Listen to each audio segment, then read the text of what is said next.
Nithyananda, please open your eyes, remove your blindfold, and take a moment to give your gratitude to Swamiji.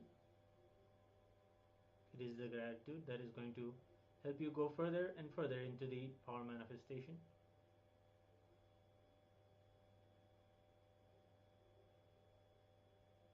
Yes. After giving gratitude,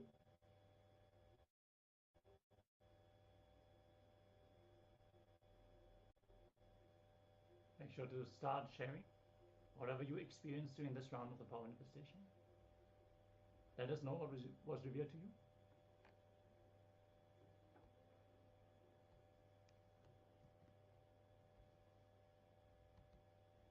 Share the results of your power manifestation here in the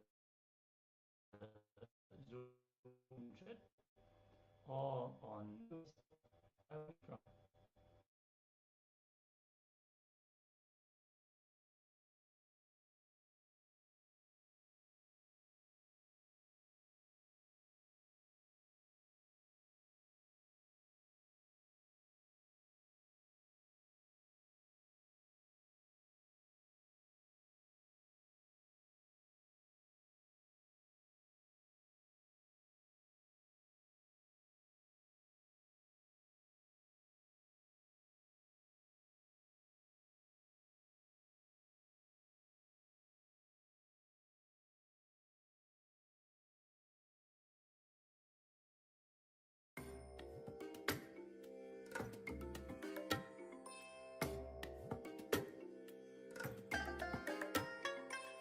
I bless you all. Let you all open all your three eyes and manifest the powers of Mahasudashiva. Om Nithyananda Paramashivoham.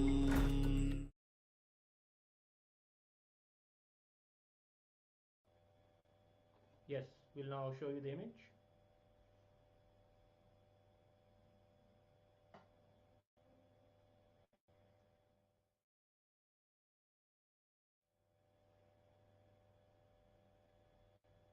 Yes. So if you have seen any of the colors or any of the shapes and in the whole water situation in this image, you can know that you're seeing through the third eye. You're manifesting the powers of Paramashiva.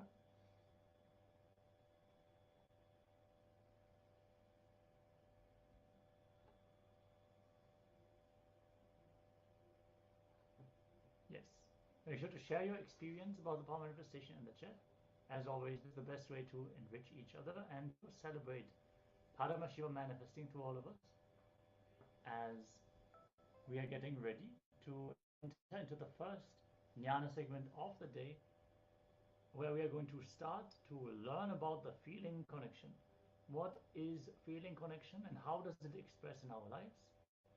How do we build our feeling connection? So requesting all of you to please be seated with your head, neck and spine in a straight line and in a space of deep listening and restful awareness, as we are going to listen directly to Swamiji himself.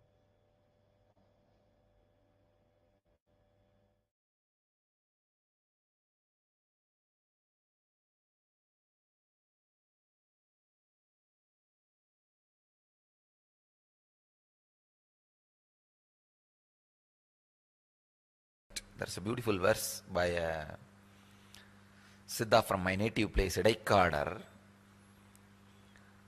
நந்தவனத்திலோர் ஆண்டி நாலாறு மாதமாய் குயவனை வேண்டி கொண்டு வந்தான் ஒரு தோண்டி அதை கூத்தாடி கூத்தாடி போட்டு உடைத்தாண்டி. This is the verse.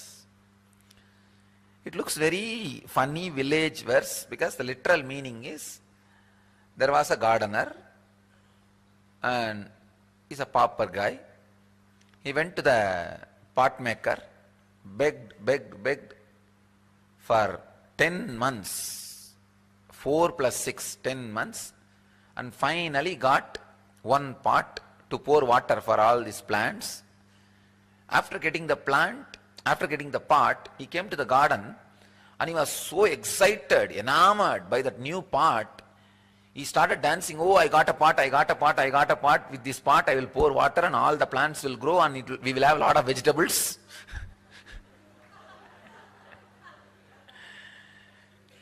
dancing, dancing, dancing. In that ecstasy, that fellow finally broke the pot. This is the literal meaning, literal translation. If you look deep, the mystical meaning is your individual consciousness is the gardener. Brahma is the pot maker. 10 months you begged, staying inside your mother's womb, and got the pot, this body.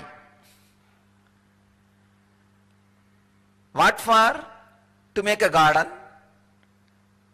Using this pot to pour water and make garden and grow a lot of vegetables.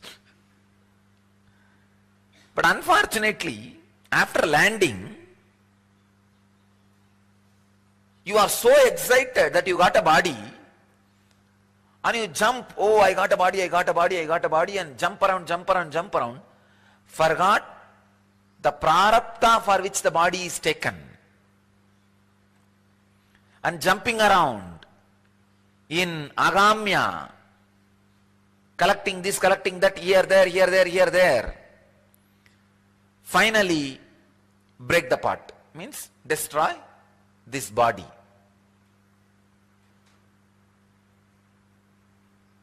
நந்தவனத்திலோ ராண்டி 4 மாதமாய் குயவனை வேண்டி கொண்டு வந்தான் ஒரு தோண்டி அதை குத்தாடி குத்தாடி உட்டுடை தாண்டி. Understand? Just in 4 lines, in a very simple way, he described a great philosophical truth. So I wanted every one of you to be very clear. The truths I am sharing with you is directly from the inner space of Mahadeva. Please understand, research and development and perfection of these great truths, the way they are lived, the way they are transmitted, the way they are contemplated, the way they are listened, this perfection, the research and development and the perfection has happened in a great loving space of Mahadeva. That is why I insist on coming down, staying around the Master, spending little time around him, and allowing this perfection happen in you, in the love of the Master. All these teachings become part of your very bioenergy. Love of the Master is from the space of bioenergy, pure Kundalini Shakti, unpolluted. So naturally that awakens your Kundalini Shakti, your core opens up. A few days before, I received a message from a devotee in Mumbai.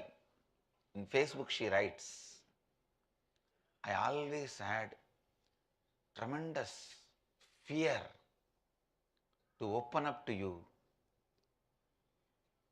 The feeling scared about being open to you, because the moment I come to see you or come near you, you are such powerful addictive space. I feel I'll be lost in it. I tell you, you will find you in it. You will never be lost in it.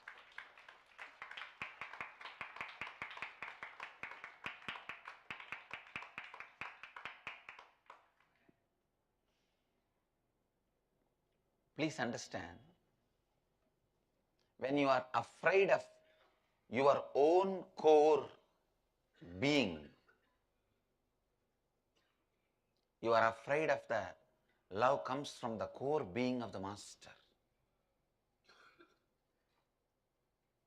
I've never seen a master's love making you lose you. I have always seen master's love making you find you.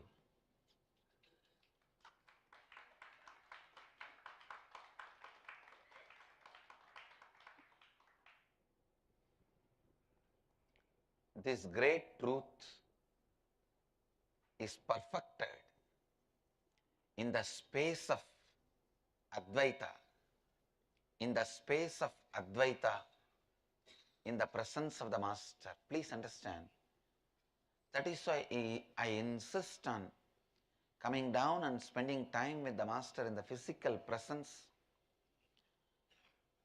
where this truth is transmitted to you in a supportive, protective, caring, loving ambience, energy field of the Master. At least the initiation should happen in the physical presence. The initiation should happen in the physical presence. The truth of Advaita, medicines across the counter. You can get it from wherever you are, just through two-way video conferencing. But for surgery, you have to go to the operation theatre. So for the real transformation, you have to go to the presence of the Master, where the transformation becomes your reality. It is just part of your inner space. The story of Bhatmapada, one of the great disciples of Adi Shankaracharya, proves clearly, just by the feeling connection with him, feeling connection to Adi Shankara, he has mastered the nature. He was so powerfully in tune with the nature. He was so beautifully in sync with the nature. You may not know the story. There was a great disciple of Adi Shankara who is not that intellectually capable, but highly devoted, dedicated, integrated to the Master, integrated to his disciplehood. One day he went to wash the clothes of the Master to the other banks of the river. He was washing there. Some of the other disciples of Shankara were discussing and they were making fun of Bhatmapada. What is this? This fellow is all the time washing the clothes and cleaning. Did he come here to become a laundryman?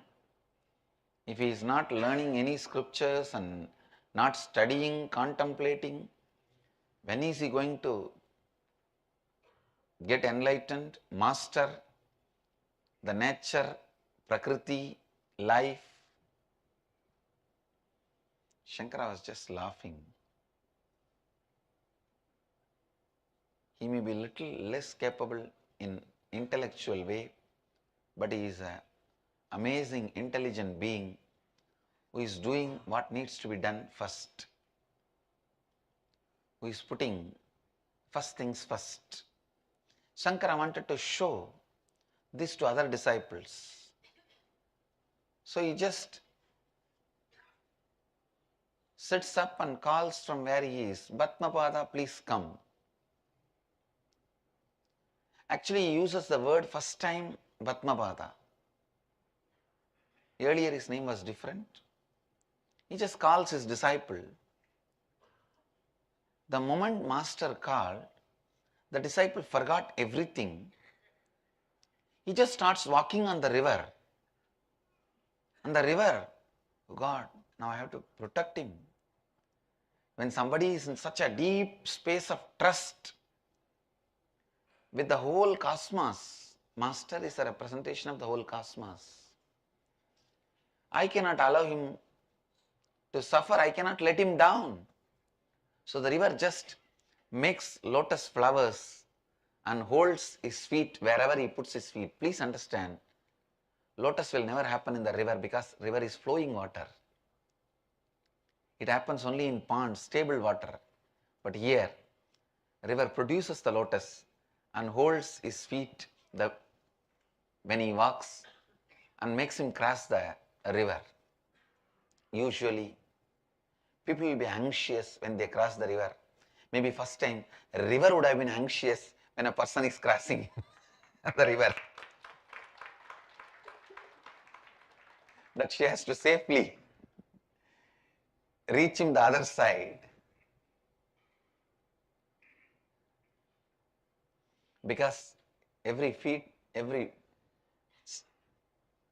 step is held by a lotus. He was called Bhatmapada. Shankara demonstrates to all his disciples the need for the loving space for the transmission of the Advaitic truth to happen, because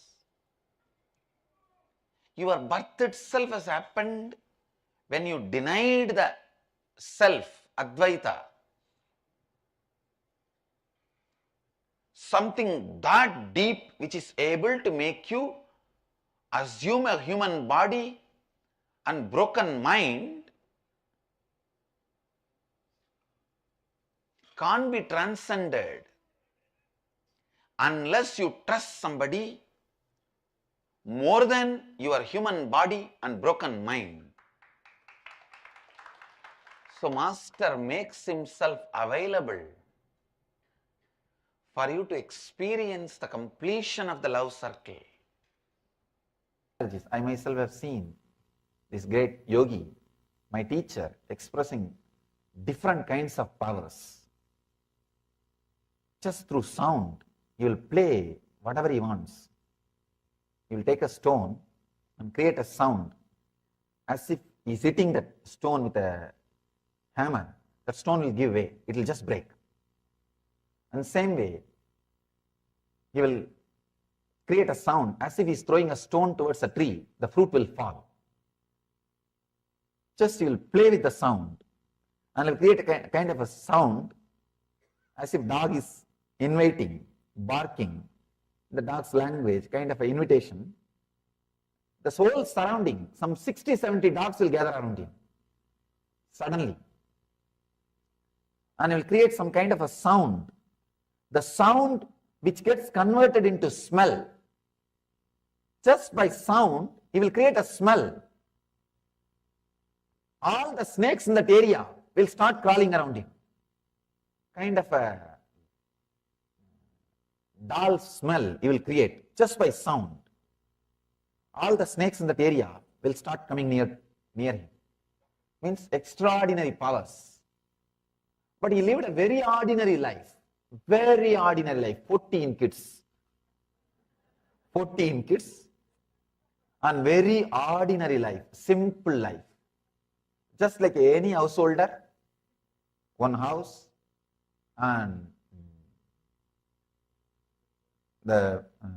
he will come once in a while to the temple here, there, and start talking to people and living a very ordinary life. Sometimes I used to ask him, when I see him expressing this kind of powers, why don't you express these powers to people?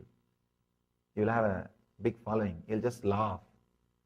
He'll just laugh and say that biggest miracle is producing few enlightened people. If I do that job, I am done. Not these small miracles, small powers. The other day, one guy came to me in Kalpataru, in India, Kalpataru program. He came to me and said, Kalpataru is the program. I am supposed to bless or give whatever people ask. So this guy came and asked me, Swamiji, I want my past memory to come back. I just laughed at him and said, do you know what you are asking? He was over enthusiastic. Yes, please bless me. I should have my past memory. I told him, I asked him, what is your age? He said 45. Are you able to handle this 45 years of memory? Suddenly looked into me and said, right, I'm not able to handle. I'm already depressed, feeling constantly guilty, suffering with these memories. They are haunting me. Many times I remember and think, I shouldn't have done that at that time. I shouldn't have spoken like that at that time. I shouldn't have done this at this moment. I should have behaved this way. Many times I remember and repent. I told him, just this 45-year-old memories, 45 years of memories can put you in depression. What will happen if you have 200, 300-year memories? You will become mad. 200 years of, 300 years of memory comes to your table. What will happen? You will become mad.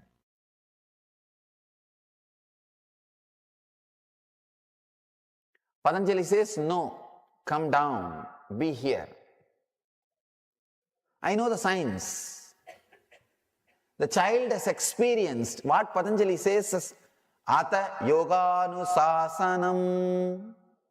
Means, now let us enter into the yoga. The child has understood. The child is in a zone of now.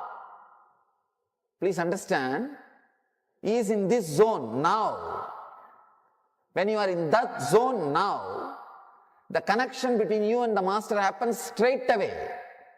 It is direct. It is straight. Because the child has experienced that now. Here, the now, Ata, Yoga Anusasanam, this is a beautiful word. Patanjali says, come to this moment, let us enter into yoga space. Let us enter into the experience of yoga.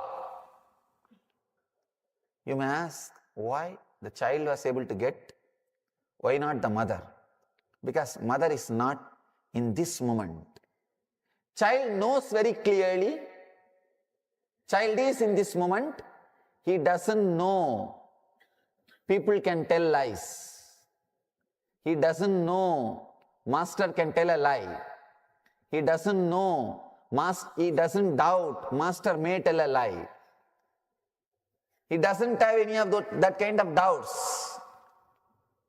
He knows very clearly he is an enlightened master. If he says, it will become reality. That's all. He is not believing for some reason. We also sometimes believe, if I believe only then it will get healed. Let me believe. If it doesn't happen, I think I shouldn't have believed. Even our belief is a business. Even our belief is a business. Patanjali says, come to now. See, he is not saying believe, no. Be straight. If you can believe, see, if it is a straight thing, it can't even be called as belief. It can be called as belief only one corner of your mind if you have a doubt. If there is no doubt, it can't even be called as belief. It's a straight truth. Straight experience. People asked me, Swamiji, are you not surprised? I said, no. I know the science. It is not miracle. It's a science. Swamiji, then why did you not give it to the mother? Because she can't connect. Please understand, for miracle to happen, you need a proper connection.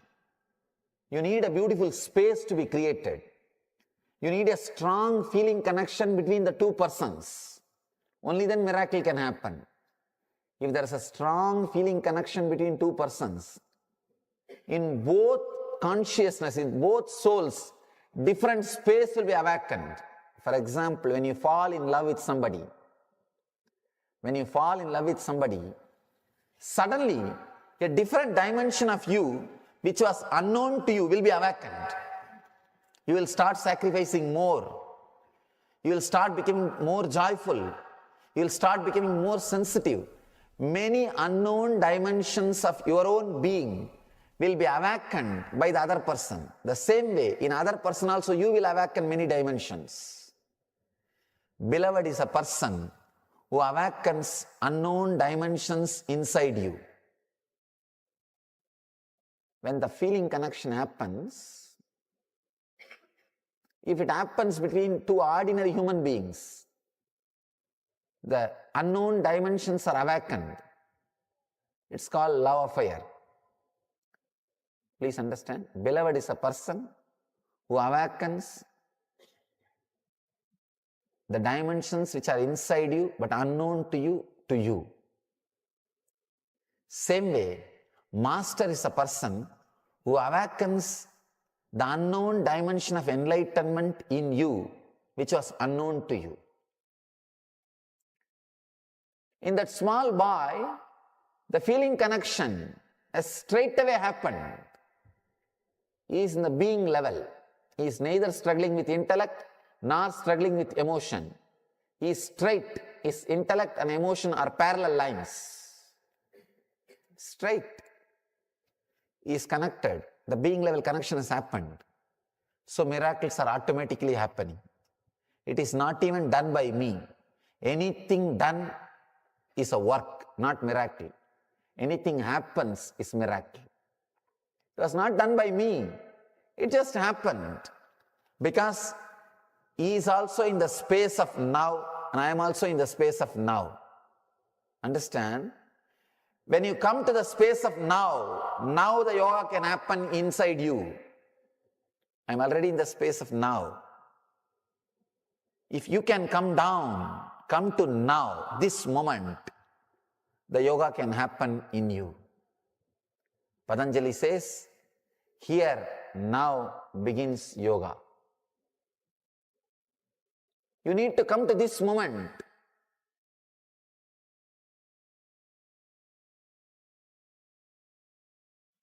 A small story. One enlightened master had a stomach trouble. So his doctor, personal physician, requested him to eat the same diet for the rest of his life. He started enjoying the food. Same diet, a little bit of rice and little greens, herbal medicine. That is the only diet for him. Continuously for 10 years he was taking that same diet. The disciple who was cooking for him, she got fed up. She came and asked him, Master, what is this? I am feeling bored cooking the same food. Are you not feeling bored eating the same food? Master says, what? Same food? I don't eat the same food. Every day it is something new. How can I eat the same food every day? It is new. It is your mind which labels it as the same food. Understand this one statement. How unconscious we are. It's the right word. How can I eat the same food every day? How can it be same food? No. It is new. Surely new. Maybe same kind of food, but not same food. Same kind of food, but not same food. But our mind is so unconscious. We label the things very easily. We take the things for granted. We take the situations for granted. We take the personalities for granted. Our mind is such. Very easily we take things for granted. Very easily we take things for granted. You should understand this. One example deeply. Child never takes things for granted. For him, every rose is new. Everything is new. Everything is fresh. Everything is alive. He is so excited. to see everything. You can see the kids. They will ask you question. They don't even wait for your answer. They put some more question. They don't even wait for your answer. They are not bothered about your answer. Be very clear. Don't worry too much about answering them. And we always take things too seriously. Either we shut them up. Hey, keep quiet. Don't shout. Or we go on try to explain things, making them also intellectual. Either you continuously try to make them intellectual, or you shout at them, keep quiet, don't ask all these questions. They don't even care for your answer. They are just happy telling something new. They are expressing, they are getting to know new things, that's all. By questioning, they explain to you that they are growing. They express, they are getting introduced to new dimension of their life. And you don't have to bother. Actually, when they don't expect your answers, they tell you very clearly, don't worry to give me reply. I am happy with my questions. They don't take things for granted. They don't take persons for granted. They don't take situations for granted. That is the reason their eyes are so alive, so fresh. When they look at things, they don't verbalize. Be very clear. When they look at things, they don't verbalize. When you verbalize, you miss the reality. For example, when you see a rose bush, the moment you see a rose bush, you start thinking about the roses which you presented to somebody, or somebody presented to you.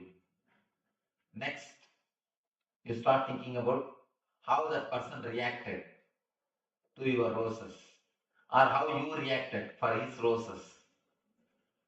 With love, or you shouted at him, what way you reacted. That emotions comes up.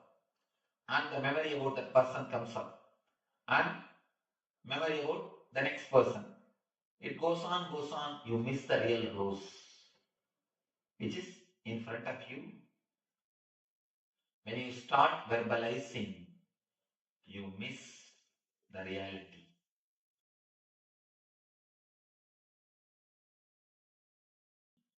Consciously resting means thoughtless awareness. I'll make a small diagram.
two levels of consciousness and two levels of thought. For example, now you have thoughts. In the deep sleep, do you have thoughts? No. I don't know. Surely not. That's why you are able to sleep. And now you have something called I consciousness. The feeling of I. The deep sleep, surely it is not there. If it is there, we can't sleep. These two states of being and level of mind crisscrosses each other and creates four states. For example, with I consciousness and with thoughts, what we call waking state. Waking. Now, what you are experiencing is waking state. You have I consciousness and thoughts both. Next thing, without I consciousness, with thoughts, is what we call dream. You see, in the dream, you have thoughts, but I consciousness is less. The frequency of thoughts is more than frequency of I consciousness. That is why, in the dream, you are not able to control your dreams. Only dreams will happen as it wants. In the waking state, you can control your thoughts. In the dream state, you can't control your thoughts. The intensity or the frequency of I consciousness is less than frequency of thoughts in the dream state. The third thing, you neither have I consciousness nor have thoughts. That's what we call deep sleep. Deep sleep.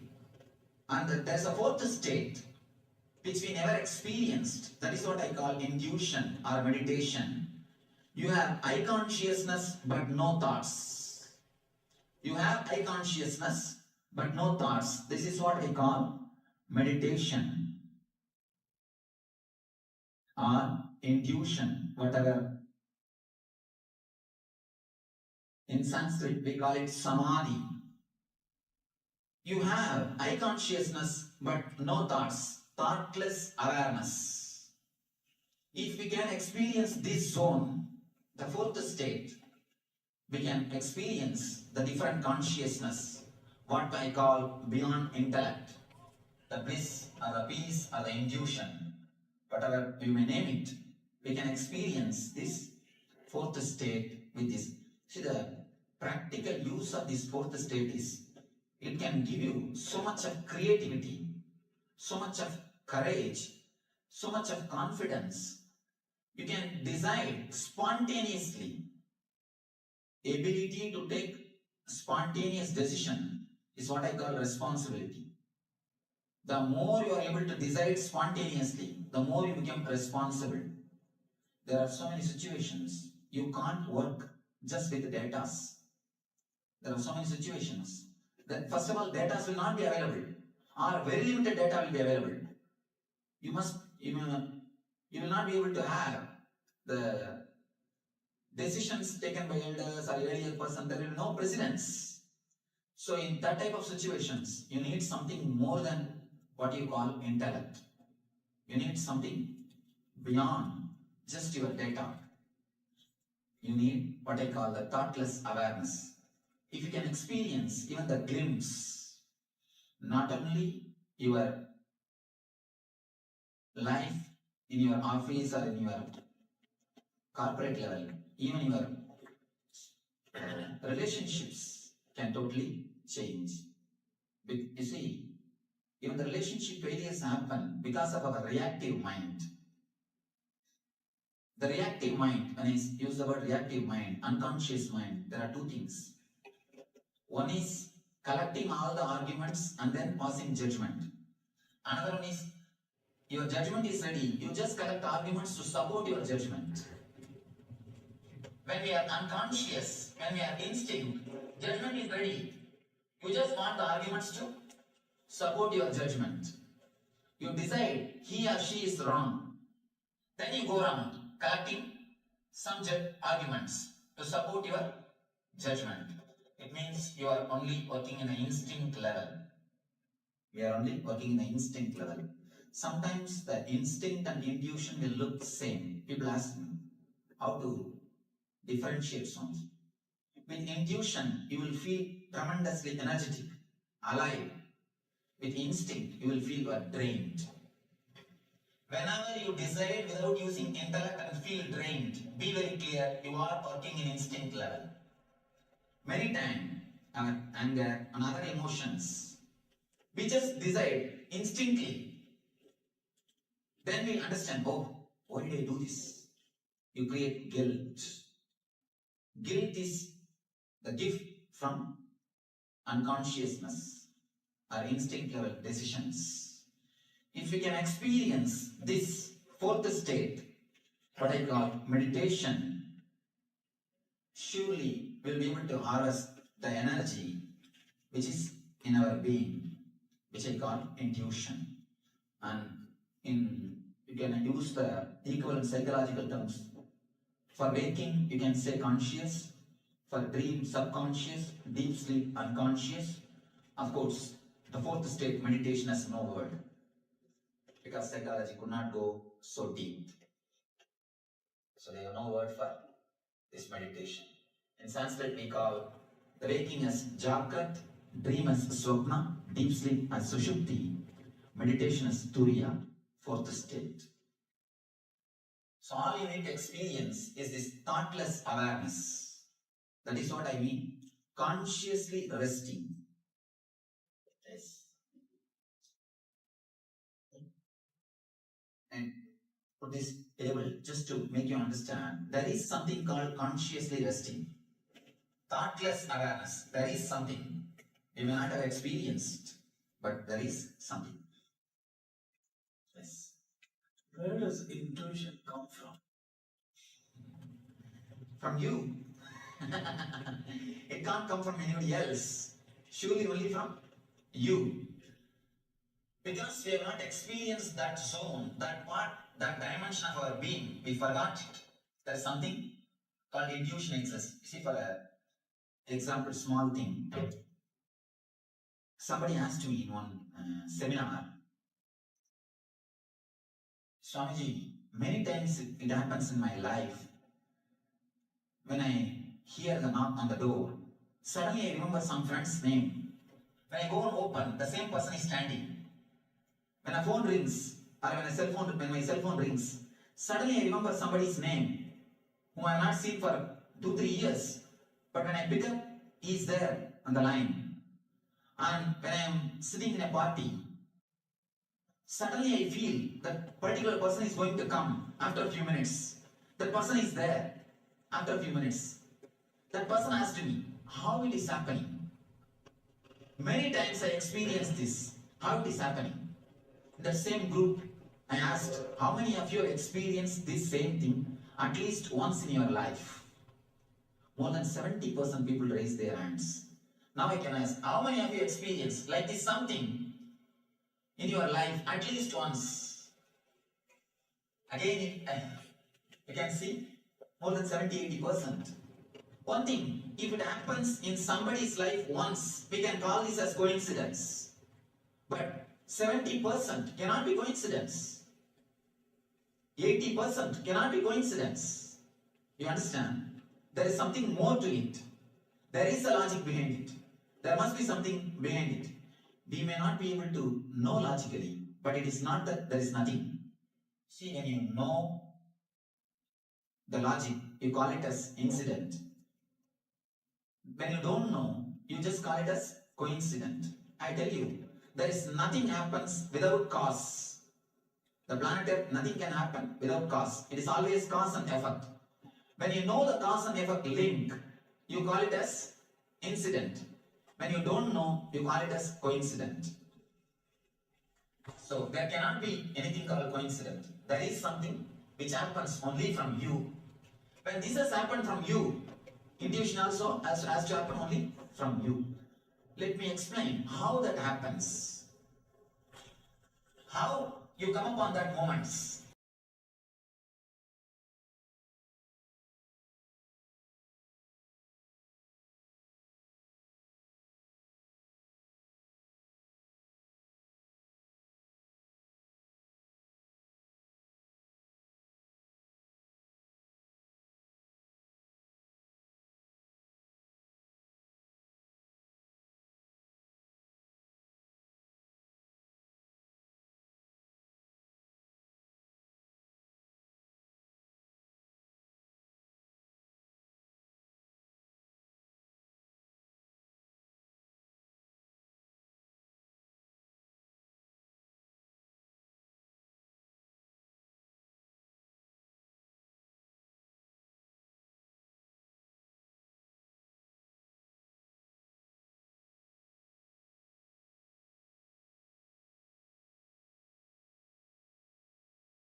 bless you all.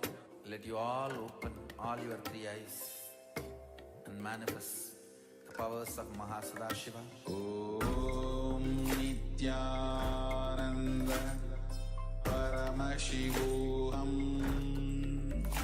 Om Nithyananda Paramashivoham. Om Nithyananda Paramashivoham. Om Nithyananda Paramashivoham. Om Nithyananda Paramashivoham. Om Nithyananda Paramashivoham. Om Nithyananda Paramashivoham. Om Nithyananda Paramashivoham. Om Nithyananda Paramashivoham. Om Nithyananda Paramashivoham. Om Nithyananda Paramashivoham. Om Nithyananda Paramashivoham. Om Nithyananda Paramashivoham. Om Nithyananda Paramashivoham. Om Nithyananda Paramashivoham. Om Nithyananda Paramashivoham. Om Nithyananda Paramashivoham. Om Nithyananda Paramashivoham.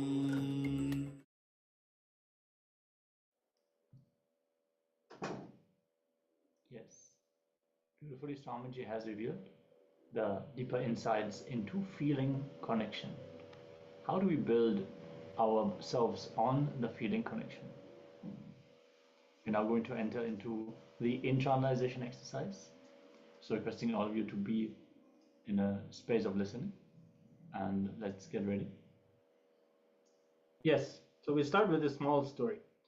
One enlightened master had a stomach problem, so his doctor, his personal physician, recommended him to eat the same diet for the rest of his life and started enjoying the food, the same diet, a little bit of rice, a little bit of greens, a herbal medicine. That's the only diet for him, continuously for 10 years. He was taking the same diet. The disciple who was cooking for him, she got fed up. She came and asked him, Master, what is this? I'm feeling bored cooking the same food. Are you not feeling bored eating the same food? The master says, what? Same food? I don't eat the same food every day. Every day it is something new. How can I eat the same food every day? It is new. So it is your mind which labels this as the same food. Understand this one statement. How unconscious we are. Is it the right word? How can I eat the same food every day? How can it be the same food? No, it is new, surely new. Maybe the same kind of food, but not the same food. Same kind of food, but not the same food. But our mind is so unconscious, we label things very easily. We take the things for granted, and we take the situations for granted. We take the personalities for granted. When you verbalize, you miss the reality. For example, when you see a rose bush, the moment you see the rose bush, you start thinking about the roses which were presented by somebody or somebody presented them to you, or you presented them to somebody. Next, you start thinking about how that person reacted to your roses, or you reacted to his roses with love, or you shouted at him.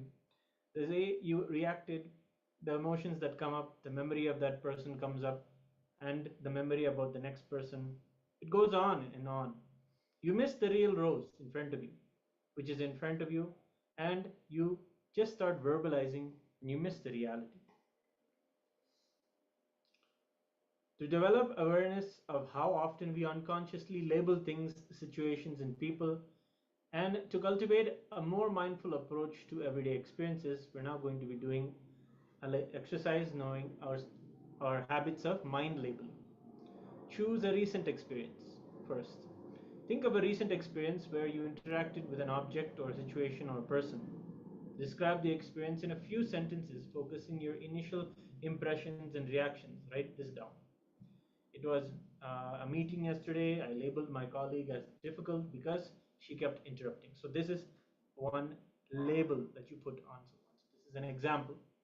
So first, let's now identify a label. So pick up a recent incident. Choose a recent incident that you have. It doesn't have to be technically a negative incident, just one that has put you into, it'll help you understand how you label things, that this is a good situation, this is something I want more and more, this is something I don't get as often. Like that also you label situations, and in that manner, because you are in between two negative experiences, you think you are having a positive experience.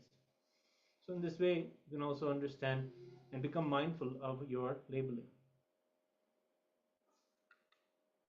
Go Yes. ahead and begin. Write down an incident, recent incident that you've had with labeling, and bring more awareness to how you took that label and where that label originates from.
So now we're going to move on to the next step of this exercise, which is identifying the labels. Reflect on the adjectives or labels you automatically assigned during this experience. For example, did you describe an object as boring, a situation as stressful, or a person as annoying? Write down these labels and consider whether they fully capture the complexity of the object, situation, or person. Some more labels could be difficult or interrupting as per the previous example. If you have any questions about this exercise, let us know. And let us now analyze the situation that we had picked in the previous step. Let's begin.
Now take each label and challenge it by considering different perspectives. Ask yourself, why did I label it this way? What might I have overlooked? How might someone else view this differently? Write down at least one alternative perspective for each label. So, why I labeled her difficult? Because I found it frustrating not to be heard. Overlooked, maybe she felt her point was misunderstood and was trying to clarify. Different view, someone else might see her as a passionate or assertive person. So let's enter into this step of the exercise.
Yes, Nithyananda.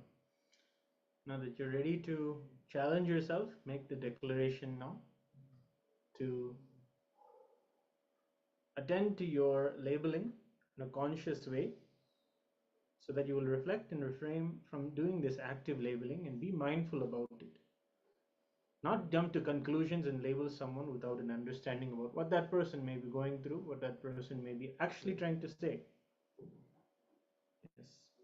So with this declaration, let us now enter into the power manifestation session. It's going to give us, as soon as we add awareness more into our inner space, there comes a bigger possibility to manifest the powers of Paramashivoham more profoundly and in depth. So let's get ready to do the power manifestation now.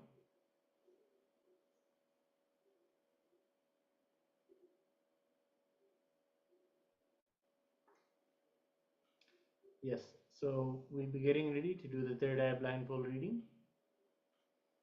So we request everyone to again tie your blindfolds.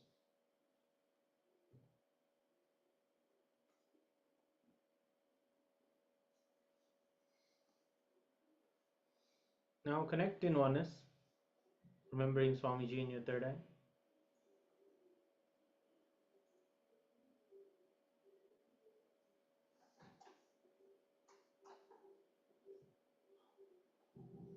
Yes, let's all tie our eyes with a blindfold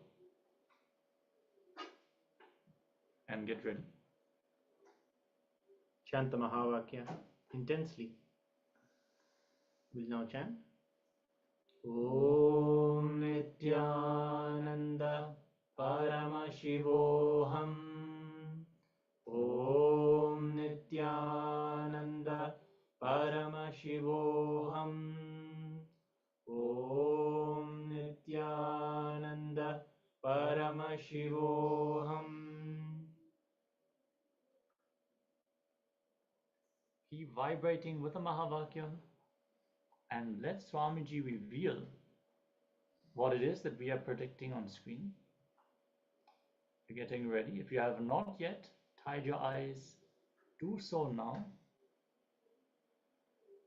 as we enter into the next round of today's power manifestation.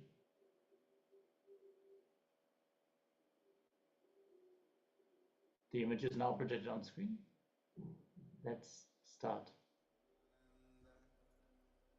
Paramashivoham.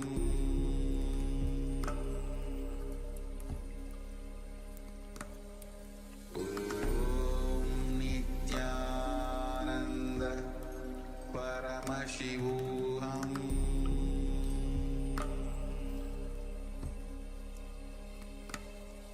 Om Nithyananda Paramashivoham.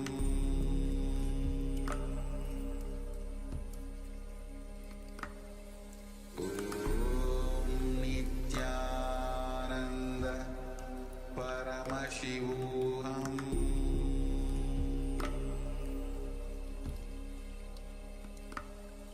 Om Nithyananda Paramashivoham.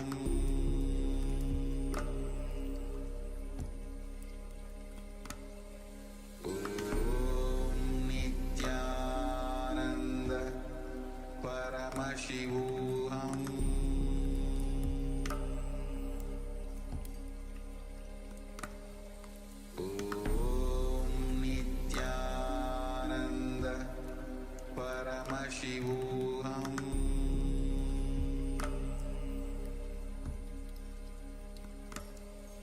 Om Nithyananda Paramashivoham.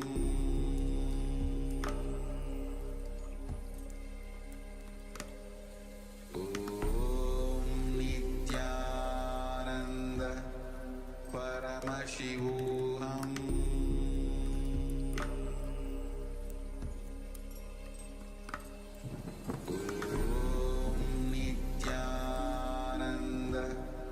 Paramashivoham.